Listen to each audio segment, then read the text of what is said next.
कि प्रेम तो वही है जो 8 पहर बहता रहे, वो धारा है ये ऐसी निर्मल धारा है जो 8 पहर बहती चली जाती है। और 8 पहर ये धारा कैसे बह सकती है?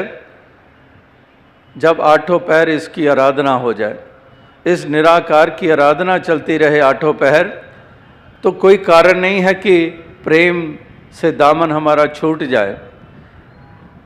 तो आओ साथ संगत, कहने का भाव यही है कि यहाँ पर महापुरुष संत जन जो भक्ति का जिक्र कर रहे हैं, इसमें अगर प्रेम नहीं है तो भक्ति भक्ति रहती नहीं है।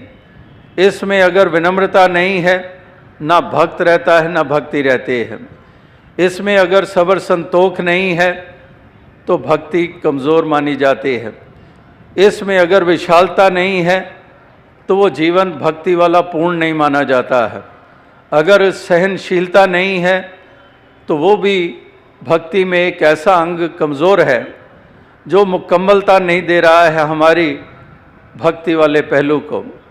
तो इसलिए हर पहलू को मजबूत रखने के लिए भक्त हमेशा तत्पर रहते हैं, ये जतनशील रहते हैं, प्रयास करते हैं कि ये हमारा भक्ति वाला जीवन ये हमेशा इसी तरह से मजबूत रहे, ये सजा संवरा रहे।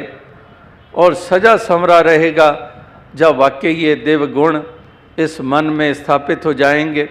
इन गुणों के तहत हम जीवन के सफ़र को तय करते चले जाएंगे तो ये जीवन निखरा हुआ होगा, संवरा हुआ होगा। और संवरा हुआ निखरा हुआ ही भाता है। अक्सर हमें वही भाता है जो कुछ संवरा हुआ है, कुछ निखरा हुआ है।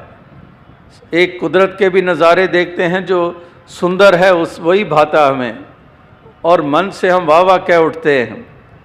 तो इस तरह से जो जीवन संवरा हुआ निखरा हुआ होता है वही भाता है औरों को भी, और मालिक को भी वही भाता है, हरि को भी वही भाता है।